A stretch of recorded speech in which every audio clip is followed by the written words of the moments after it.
안녕하세요. 미니스탁맨입니다. 읽고 떠들기 시간. 나는 투자로 30년을 벌었다. 최상위로 올라가는 7가지 투자 습관이라는 책 한번 소개해 보겠습니다. 먼저 저자 소개 짧게 요약을 한번 해서 말씀드려 보겠습니다. 한정수라는 분이고요. 유튜브 세상학개론이라는 채널을 운영 중이십니다. 약 구독자가 6만이 좀 안 되는 그런 채널이고요. 이 세상학개론이란 채널이 구독자가 많지 않을 때 아주 초기부터 저는 사실 구독자였어요. 그래서 이분이 얘기하시는 거 보면서 나이는 정말 어린데 참 배울 만한 친구인 것 같다라는 생각을 많이 했고요. 나이가 꽤 진짜 어려 보이세요. 아마 뭐 정확히 나이는 잘 모르겠지만 직장에서 입사한 지 얼마 안 된 것으로 얼마 안 돼서 퇴사하신 것으로 보아서 한 30대 초반 뭐 30, 31 뭐 이렇게 되지 않았을까라는 생각이 들고요. 고려대를 나오셨고 신한카드에서 사회생활 시작하시다가 20년 코로나 폭락 때 4월 뭐 3월 이때쯤 비트코인, 이더리움, 테슬라 이렇게 세 가지를 특히나 큰 비중으로 대출을 일으켜서 1억 3천 정도 대출을 일으키셨다고 하는데 그때 그 실행했던 것이 10배 이상 나오면서 10억 이상 만들게 되고 그러면서 퇴사를 바로 하셨습니다. 이분이 하는 이야기를 들어보시면 정말 똑똑한 친구구나라는 생각이 드실 거고요. 이른 나이에 이렇게 성과를 만들어내신 것도 그렇고 개인적으로는 정말 부러운 마음이 좀 큰 그런 분입니다. 가장 먼저 자신의 연역을 작성해 보길 권합니다. 나는 2017년부터 내 연역을 기록해 오고 있습니다. 회사가 홈페이지나 금감원 전자공시에 회사 연역을 적듯이 내가 하나의 회사라고 생각하고 당시 인생의 주요 업적을 기록합니다. 자산관리 템플릿과 같이 잃어버리는 일이 없도록 구글 닥스 클라우드 문서에 저장해 두고 수시로 업데이트 중입니다. 한번 이분이 연역을 적으신 걸 한번 볼까요? 17년 7월 30일 토익 990점 취득했다. 와, 뭐 대단하십니다. 18년 1월 1일 신한카드 대기업에 입사하셨고요. 18년 2월 24일 고려대 졸업, 학사 이중전공으로 하셨나봐요. 경영대 경영 그리고 컴퓨터 공학을 하셨습니다. 좀 특이한 양력이죠. 네. 그리고 1년 책 100권 읽기를 달성했다. 요거는 저도 한번 해본 경험들이 좀 있습니다. 신용 등급이 점수가 좋으셨었고요.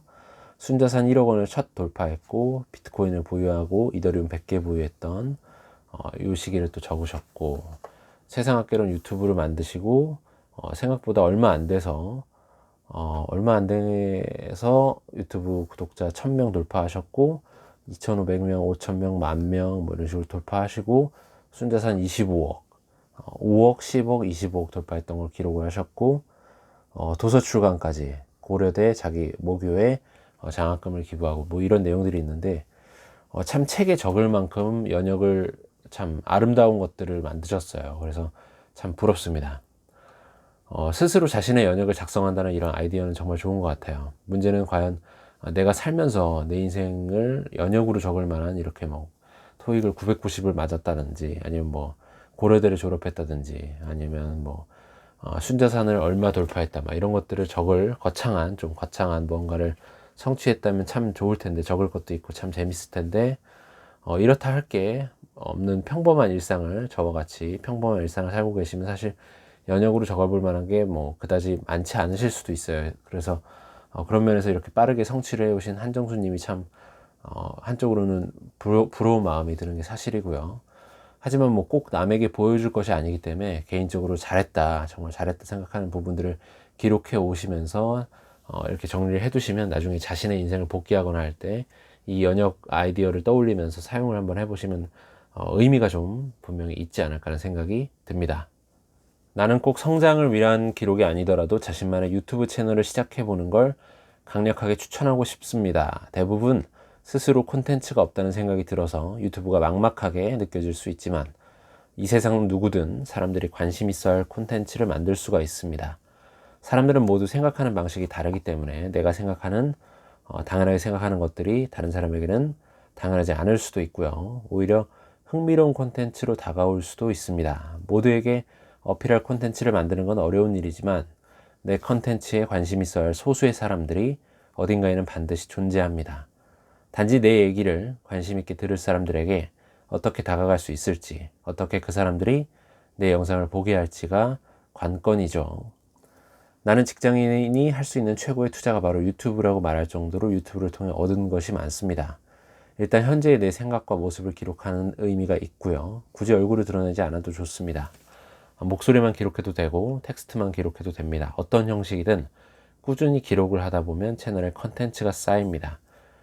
이 컨텐츠는 뭐 비공개로 해둘 수도 있지만 비슷한 관심 있는 사람들이 볼 수 있도록 공개할 수도 있습니다. 그러면서 구독자가 쌓이는 것이죠.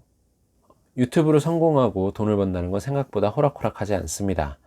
투자와 비슷하게 경험과 노하우가 축적되어야 잘할 수가 있습니다. 처음에는 당연히 제목도 잘 못 짓고 검색어의 노출도 잘 안 되고 컨텐츠의 흡입력도 없습니다. 영상을 많이 만들면 만들수록 실력이 늘고 컨텐츠의 매력도 올라갑니다.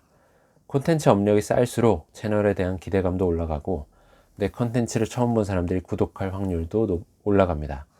결국 영상을 제작하고 올리는 것이 성장이고 영상 제작에 들이는 시간과 노력이 곧 성장의 비용이죠. 한 영상을 만드는데 며칠이 걸린다면 지속 가능한 성장을 할 수가 없습니다.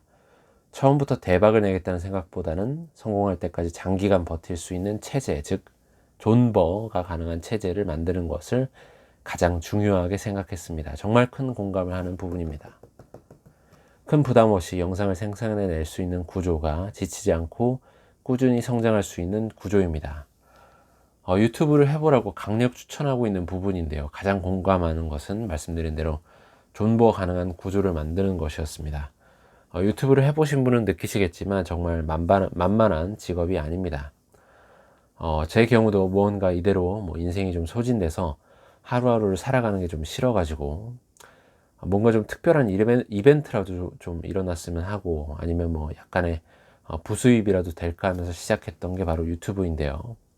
현재 이 미니스탁 투자를 바탕으로 한 투자 기록을 남기는 이 유튜브가 있고요. 그리고 저는 또 하나의 채널을 운영 중에 있습니다. 그림책을 취급하는 아내와 같이 운영하는 서은쌤의 동화사랑이라는 채널을 운영 중입니다. 미니스탁맨은 이제 구독자 700명이고요. 서은쌤의 동화사랑은 꾸준하게 운영을 한 결과 이제 1만 명이 넘어섰습니다. 이렇게 되기까지 정말 별거 아니라고 생각하실 수도 있지만 어쨌든 제 개인적으로는 채널 운영에 너무 큰 공력을 제가 들이지 않고 제 라이프 스타일에 녹아들게 만들었기 때문에 꾸준하게 할 수가 있었던 것 같습니다. 전 유튜브를 통해서 돈을 거의 못 벌다시피 하고 있습니다만 어쨌든 하지 않았으면 일어날 일이 없었던 재밌는 이벤트들이 유튜브 운영을 통해 일어나고 있습니다.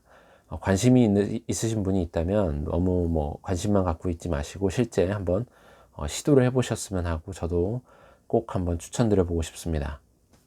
투자 공부를 할 때는 탑다운, 즉 거시적인 것부터 시작해야 아래로 내려오는 식으로 공부해야 큰 그림을 그릴 수가 있고 확실한 방향성을 가질 수 있게 됩니다. 좋은 투자 결정은 누구나 이해할 수 있는 가장 심플한 아이디어에서 나옵니다. 예를 들면 태어날 때부터 인터넷이 친숙한 디지털 네이티브 세대가 점점 늘어나고 있고요. 이들을 중심으로 가상세계와 가상자산업계가 더욱 발전할 것이라는 간단한 아이디어에서 시작을 한번 해보죠. 한 분야가 발달한다는 건 곧 전 세계의 투자금도 거기로 몰리게 된다는 뜻입니다. 세상의 변화를 주도하는 거대 IT 기업들은 앞다투어 AR과 VR, 메타버스, 가상자산 시장의 투자를 늘리고 있습니다. 이런 방향성만 정하고 나면 나머지는 쉽죠. 투자할 주식이나 자산을 고르는 건 결국 그 방향성에 맞추기 위한 수단입니다. 천천히 공부하면서 마지막에 결정해도 됩니다. 목표가 확실히 정해지지 않으면 옵션이 너무 많다는 사실이 머리가 아프지만 자기가 하고 싶은 투자가 확실하게 정해지면 그걸 달성할 수 있는 투자 수단은 분명하게 정해집니다. 공부를 하면 할수록 오히려 투자 수단이 부족하다는 생각이 들 것입니다. 방향성을 잡기 위해서 탑다운이 중요하다는 얘기를 하는 겁니다. 어느 분야가 유망한지를 보기 위해서는 그림도 멀리서 좀 떨어져서 봐야 새로운 것들이 보이고 숲을 보려면 또 뒤에서 봐야 볼 수 있듯이 투자 공부의 시작이 바로 탑다운의 관점을 지향하라 라는 것에 정말 공감을 하고 있습니다. 투자 대상을 찾기 전에는 역시나 어느 분야가 유망한지가 가장 중요하고 이것이 바로 탑다운의 관점에서만 보일 수가 있다는 것이죠. 특히나 장기 투자의 경우에는 단기간의 등락에 좌우되지 않기 때문에 긴 관점에서 장기적인 성장이 될 만한 분야를 찾는 것은 바로 탑다운 시각이다 라는 것입니다. 다만 기업을 피킹해서 고르게 되면 그때부터는 바텀업 방식으로도 확인하면서 기업과 동행하는 것이 의미가 분명히 있다고 생각이 듭니다. 저자는 탑다운을 강조한 것이지 이 대목에서 바텀업을 하지 말라는 것은 절대 아닙니다. 언제든지 사람을 믿지 말고 상황을 믿어야 합니다. 가격이나 가격의 추이가 근거가 되어서도 안 됩니다. 며칠 동안 혹은 몇 주 동안 꾸준히 올라왔으니까 앞으로도 오를 것이라고 생각하는 건 순진한 생각입니다. 가격은 관성의 법칙에 적용받지 않습니다. 어제 오늘의 가격이 올랐다고 해서 내일도 오른다는 뜻은 아니죠. 확률상으로는 오히려 반대입니다. 가격이 오를수록 상승 여력은 점점 줄어들죠. 상승장에서는 이런 근거만으로 투자하는 게 괜찮아 보일 수가 있습니다. 남들도 다 그렇게 하니까. 그래도 가격이 오르니까 좋은 투자를 하는 것처럼 보입니다. 하지만 갑자기 가격이 하락하고 공포 분위기가 감돌기 시작하면 결국 미천이 드러납니다. 그동안 하고 있던 투자가 얼마나 약한 모래성이었는지, 투자라고 생각했던 일이 얼마나 투기에 가까웠는지 깨닫게 됩니다. 제대로 된 투자 근거는 가격 하락이 왔을 때 의지할 수 있는 근거여야 합니다. 실제로 자산의 근본적인 강점이 훼손되어서 투자를 할 이유가 없어진 것인지, 아니면 단순히 시장이 과도하게 공포에 휩싸여 발작을 하고 있는 것인지 판단할 수 있는 기준이 필요합니다. 가격이 떨어지는 공포 속에 얼른 매도해야겠다는 생각이 든다면 애초에 매수에 확신을 주었던 요소가 무엇인지 다시 한번 생각해 보는 것이 좋습니다. 매수 근거가 흔들리지 않았다면 매도해야 할 근거도 없습니다. 근거는 그대로인데 가격만 떨어진다면 남들이 팔까 말까 고민하는 그때가 바로 오히려 투자의 기회일 수가 있습니다. 탄탄한 투자 근거가 있는데도 손실에 대한 공포가 너무 크다면 본인이 단순히 돈을 너무 많이 투자했기 때문입니다. 레버리지를 이용해 투자하는 사람들에게 자주 나타나죠. 나름 열심히 공부해 근거가 탄탄한 투자 결정을 했는데도 불구하고 혹시나 틀렸을 때 치러야 할 대가가 너무 크다 보니까 작은 손해에도 확신이 흔들리는 케이스입니다. 투자에 대한 근거를 확립하는 것이 얼마나 중요한지를 다시 한번 생각해 볼 수 있습니다. 가격 하락이 왔을 때야말로 이 투자 근거가 빛을 발합니다. 자신이 흔들리지 않도록 버틸 수 있는 버팀목이 되어주는 것이 바로 냉철했을 시기에 내가 내린 투자 결정의 이유와 근거입니다. 이미 시장이 공포에 사로잡히면 좀 냉철해지지 못해요. 그렇기 때문에 좋은 판단을 내리지 못할 가능성이 높습니다. 주식이 내려가면 내려갈수록 오히려 위험은 줄어든다는 거 다시 한번 명심하고 내가 이 주식을 매수했던 투자의 근거를 잘 적어두시고 떠올려 보시고 하면서 공포를 이겨내는 그런 방법이 중요하지 않을까라는 생각이 듭니다. 수없이 많은 공포의 순간을 이겨내고 본인의 올바른 선택을 유지하려면 투자의 바탕에 확실한 비전이 깔려 있어야 합니다. 수익률이 떨어지면 역시 내가 잘못 생각했나 보다라는 공포가 괴롭히고, 수익률이 커지면 너무 늦으면 팔 기회를 놓친다는 공포가 괴롭힙니다. 이러한 공포심은 비이성적이 아니라 합리적으로 보이기 때문에 더욱 괴롭습니다. 미래의 올바른 선택으로 평가받기 위해 현재 시점에서 잘못처럼 보이는 선택을 고수한다는 건 절대 쉬운 일이 아닙니다. 투자의 결과는 바로바로 나오지가 않습니다. 영화 빅쇼트에 나오는 주인공들도 본인들이 확실하다고 생각한 결론이 현실화되기까지 몇 년을 버텨야 했습니다. 공매도로 숏을 쳤는데 그게 빠르게 결과가 나오지가 않으니까 되게 좀 자신들의 확신 자체가 조금 흔들리는 상황이 오지만 그래도 버텨내죠. 그들이 대단한 이유는 2008년 금융위기를 예측했기 때문이 아니라 예측이 현실화되기까지 몇 년간 사람들의 비웃음거리가 되고 회사의 압박을 받고 본인 스스로를 의심하면서도 자신들의 포지션을 유지했기 때문입니다. 나는 누군가 운으로든 선택으로든 무언가에 투자해 1만 배의 수익을 얻었다면 그 사람은 그 수익을 가져갈 만한 자격이 있는 사람입니다. 잠재력이 큰 기회를 알아보는 걸 떠나서 1만 배에 도달하기까지 수없는 감정 동요를 버텨냈다면 1만 배의 수익을 얻을 만한 그릇이 되는 사람입니다. 50%의 하락을 버틸 수 없는 사람이라면 2배의 수익도 감당할 수 없는 그릇입니다. 본인이 생각한 미래가 확실하게 다가오고 있는데도 투자 결과가 생각만큼 나오지 않는다면 남들은 다르게 생각하는데 아무리 공부하고 곱씹어봐도 본인의 생각이 옳다는 생각이 든다면 그래도 인내심과 여유를 갖고 본인의 판단을 믿기 바랍니다. 워런 버핏의 말처럼 투자는 참을성 없는 사람의 돈이 인내심 많은 사람의 지갑으로 옮겨가는 과정입니다. 이 책의 장점은 투자자의 심리에 대해서 도움이 될 수 있는 내용을 되게 쉬운 문체로 글도 되게 잘 쓰셨어요. 그래서 공감 가게 잘 설명을 해 주었다는 것입니다. 장기 투자를 통해 최소 100% 이상의 수익을 먹고자 하는 사람은 그 사람의 투자 과정은 그렇게 순탄하지만은 않을 겁니다. 시장에 공포가 가득할 때 나의 선택과 논리가 의심을 받게 되는 거죠. 스스로도 의심하게 되고 스스로 괴로워지고 하면서 생각하면 할수록 포지션을 유지하기가 쉽지 않습니다. 마치 버티기처럼 우리가 운동할 때 플랭크 하는 그걸 생각하게 돼요. 저는 버틸 때마다 버티기처럼 끝까지 버텨가면서 결과를 만들어 나가기 때문에 꽤 많은 케이스에서 하락을 버텨내야지만 큰 수익을 맞이할 만한 자격과 기회가 주어지는 것 같습니다. 현금을 하나의 주식 종목처럼 생각을 해봅시다. 대부분의 주식 가격이 떨어지는 대폭락 사태는 현금이라는 종목 혼자만 가격이 치솟는 것과 같습니다. 시장에서 제일 매력적인 종목이 되는 것이죠. 코로나 사태가 터졌을 때 1,500명이 참여한 제6회 이베스트 투자증권 2030 주식 모의 투자 대회에서 참가만 하고 아무런 투자도 하지 않았던 사람이 50위를 차지하는 해프닝이 있었습니다. 이외에도 당시 여러 모의 투자 대회에서 비슷한 일이 벌어졌죠. 폭락장에서는 아이러니하게도 현금만 100% 갖고 있는 사람의 수익률이 좋습니다. 물론 그런 하락은 항상 오는 게 아닙니다. 일반적인 폭락은 1년에 한두 번, 코로나 사태와 같은 대폭락은 10년에 한두 번 옵니다. 하락만 생각한다면 현금을 많이 갖고 있는 게 좋겠지만 평소 수익률을 생각하면 현금만 계속 쥐고 있을 수는 없죠. 그러면 현금을 안 갖고 있다가 폭락이 오기 직전 타이밍을 잡아 현금을 늘리면 되지 않을까. 실제로 이런 시도를 하는 사람들이 많습니다만 효과를 보는 사람은 거의 없죠. 폭락의 타이밍은 아무도 정확히 잡을 수가 없기 때문입니다. 실제 폭락이 오기 전까지는 아무도 이게 폭락인지 아닌지 알 수가 없습니다.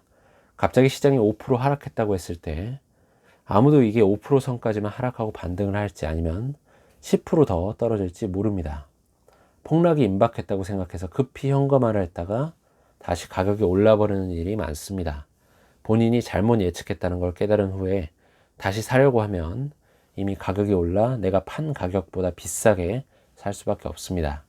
피터 린치의 말처럼 폭락을 예측하려다 수익만 놓칠 수 있기 때문에 주의를 해야 되는 것이죠. 내가 사용하는 가장 속편한 방법은 항상 일정량의 현금을 갖고 있는 것입니다. 수익률을 어느 정도 포기하는 대신에 하락에 대한 대응력을 갖추는 것이죠. 폭락장의 투자에 돈을 많이 번 사람들은 운이 좋았다고 깎아내리는 사람들이 많지만 이것은 단순히 운만으로 할 수 있는 것이 아닙니다. 하락 기회를 지속적으로 잡으려면 가치와 가격의 괴리를 이해하고 있든지 안전마진, 현금을 동원할 수 있는 구조를 갖춰야 되는 것입니다. 자금 관리가 중요하다는 것이죠. 저도 짧지만 주식 투자를 이렇게 해오면서 현금 비중을 유지하는 것이 가장 중요하구나라는 것을 정말 많이 느낍니다. 바로 앞서서 2월 말 러시아가 전쟁을 일으키고 주가가 엄청 꽤나 폭락했죠. 빅스 지수가 30이 넘어서 35까지 가고 하면서 굉장히 많이 내려갔었는데 이 타이밍에 수중에 현금이 없었다면 그냥 하락장에 대응 없이 손가락만 빨고 있었어야 될 겁니다. 그리고 하락하는 초기에 또 준비했던 예수금을 모두 던졌다면 또 더 하락을 했을 때 역시나 좀 안타까웠겠죠. 그래서 평상시에 수익률을 위해 꾸준하게 투자를 해나가는 것도 물론 필요하지만 아예 현금을 나의 포트폴리오 내 종목이라고 생각하고 비중을 가지고 유지하는 자기만의 전략이 분명히 있어야 될 것 같아요. 그래서 혹시 모를 폭락이 왔을 때 액션을 할 수 있도록 돈을 마련해 두어야 합니다. 그게 정말 중요한 것 같습니다. 주식은 예측이 아니라 대응의 영역이라 하는데 대응이 있겠습니까? 바로 저가 매수를 하는 것. 그게 제일 중요하지 않을까 하는 생각이 듭니다. 장기 투자에서는 처음부터 싼 가격에 모든 물량을 모은다기보다 시간의 분산 투자를 통해 평균 매입가를 낮춰가는 것이 좋습니다. 처음에 조금 비싸게 사서 물렸더라도 괜찮습니다. 손절을 생각해야 하는 단기 투자자가 아니기 때문이죠. 가격이 올라가면 가장 쌀 때 잘 산 셈이고 가격이 떨어지면 그때 추가 매입을 통해 싸게 사면 됩니다. 먼저 싸게 사고 비싸게 추가 매입을 하나, 먼저 비싸게 사고 나중에 싸게 추가 매입을 하나 순서의 차이일 뿐입니다. 어차피 몇 퍼센트의 차이는 장기적으로 볼 때 큰 의미가 없습니다. 몇백 퍼센트의 수익 구간에 진입을 하게 되면 뒤돌아보면 모두 훌륭한 투자입니다. 흔히 평단가라고 하는 평균 매입가의 힘은 굉장합니다. 나는 현재 보유하고 있는 비트코인과 이더리움의 대부분을 각각 1000만원, 20만원 이하 수준에서 매입을 했습니다. 수익률이 마이너스로 갈 때마다 추가 매입을 통해 평단가를 낮췄죠. 비트코인은 현재 5천만원 중반대, 그리고 이더리움은 400만원이 살짝 넘어가는 상황입니다. 그쵸? 상당합니다. 거의 뭐 다섯 배, 그리고 20만원이니까 20배 정도가 될 수 있겠네요. 그러다 보니 2021년 5월과 같이 비트코인과 이더리움이 각각 7천만원, 350만원 정도에서 40% 하락을 맞아도 아무런 느낌이 들지 않는다. 아무리 떨어져도 어마어마한 수익 구간이기 때문입니다. 30% 이상 하락을 여러 번 버텨왔지만 가격이 올라가면 올라갈수록 버티기는 점점 더 쉬워졌습니다. 장기 투자는 하면 할수록 점점 마음이 편해집니다.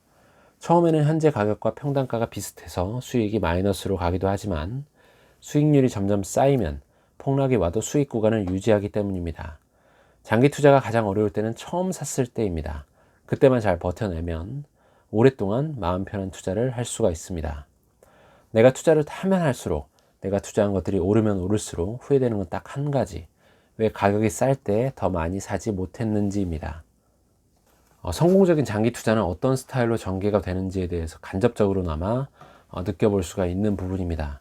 어느 정도 성공적인 투자 종목과 선정과 수량 보유가 이루어진 이후에는 한두 차례 제대로 상승이 일어났다면 꽤나 큰 조정이 혹시나 오더라도 이미 내가 보유한 평단가 위에서 이 등락이 놀고 있겠죠. 그렇기 때문에 이때부터는 보유자의 영역으로 들어온 셈이 됩니다. 제 경우는 아직 약소하지만 AMD, 애플 정도가 보유자의 영역으로 들어와서 마이너스 인적이 거의 없는 그런 상황이 되어가고 있고요. 이렇게 보유자의 영역으로 넘어오기 위해서는 최대한 분할 매수하면서 평단가를 낮춰가면서 내 삶의 지속과 함께 시간의 흐름과 함께 투자가 함께 이루어지면서 같이 나아가야 되는 것이 아닌가 하는 생각을 저는 하고 있습니다. 어떠신가요? 한정수님은 나이는 어리시지만 정말 배울 것이 많은 그런 요즘 스타일의 청년입니다. 이 책은 그가 투자를 하는 방식, 생각하는 방식 등을 배우실 수가 있고요. 책 말미에는 투자의 구루들은 좀 싫어하시는 가상화폐 투자에 대한 정보와 노하우가 좀 있어서 관심이 있으신 분들, 특히나 가상화폐, 비트코인 같은 것들에 관심이 있으신 분에게는 꽤나 도움을 또 받으실 수 있는 그런 책이 될까라는 생각이 듭니다.